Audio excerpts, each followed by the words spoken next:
Go. Hi, first graders. It's Miss Fox here. I hope you all are doing well. Today is day 2 of spring break. So I hope you are doing some fun activities at home with mom, dad, or siblings.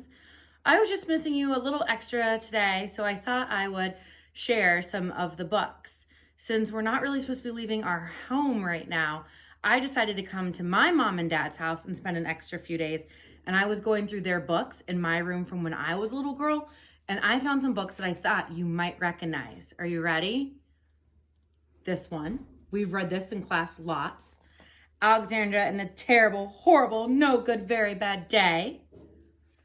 We've read this book lots in the winter, and each of you actually got a copy for winter break, The Minton.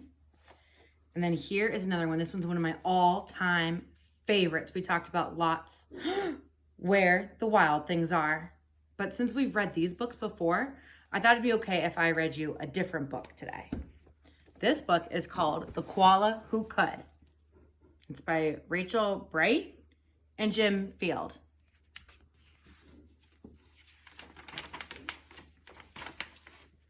The Koala Who Could. In a wonderful place where the day was just dawning and the breezes blew soft, on a warm golden morning, in a place where the creatures ran wild and played free, a koala named Kevin clung to a tree. A nicer gray fellow you never would meet, as soft thing from ear tufts to feet. His favorite way to relax in the sun was to cling and to nap and to munch on a leaf bun. And after all this, well, heeding a nice rest. Yes, Kevin liked sticking to what he knew best. I noticed something about this book. Do you? All the words seem to... You see, high up was safe, nice since he liked a slow pace, while the ground down below seemed a frightening place. Pace, place, they rhyme. Too fast and too loud and too big and too strange. Nope. Kevin preferred not to move or to change. So he clung to his tree so he knew what to do and was never too keen to try something new. So when Wombat stopped by and shouted one day, "Hey, Kevin, why don't you come down here and play?" I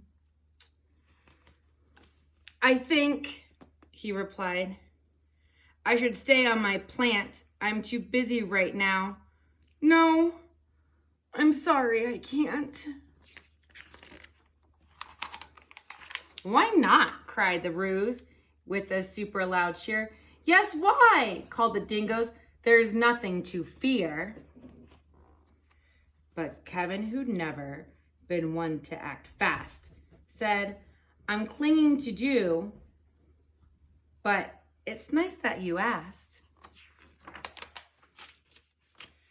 As Kevin sat watching them chatter and share, a part of him wished he could join in down there. But he knew he'd miss home. It was dark and so late. The whole thing was risky. Adventure could wait. Whatever the invite, he'd always say no. Oh dear, it seemed Kevin. Hey, look, readers, there are 3 dots right there. What are those called? Just couldn't let go. Uh-oh. Kevin kind of seems like he might be a little bit of a worrywart. His face tells me he might be a little scared even. So his life was the same no matter the day. The weeks came and went and months rolled away. And Kevin stayed still while the world moved around until he woke to a worrying sound.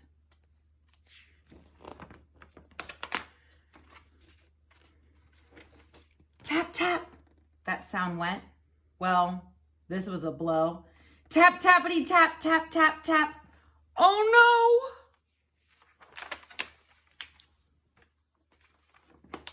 no! Uncling, the crowd called, which was gathered below. Leap and we'll catch you. Just let yourself go. But Kevin was scared. Let go? No, I shan't. I won't, shouted Kevin. Oh dear, I just... There are those ellipses again, we know. 3 dots. I just can't. Whoomp. Down came the tree, and with it was bringing a crash and a wallop as Kevin was clinging. Uh-oh.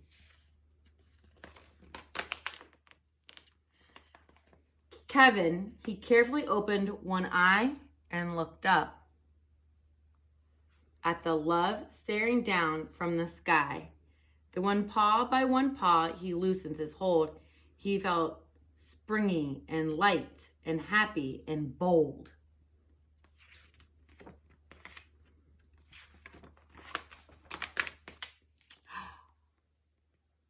The worst he could think of had now come to pass, and he was just fine. Why, he felt quite first class. So when Wombat leaned over and held his paw out, Kevin no longer felt worry or doubt.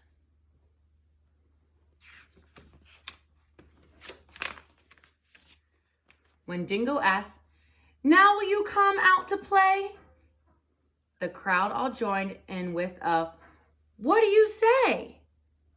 And even though this wasn't part of his plan, Kevin replied, "Yes, I think that I can." And Kevin from then on was always can do.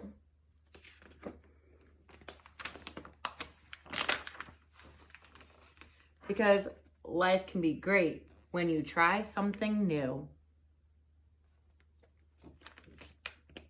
All right, first graders, I miss you and I will see you soon. Enjoy reading. Bye.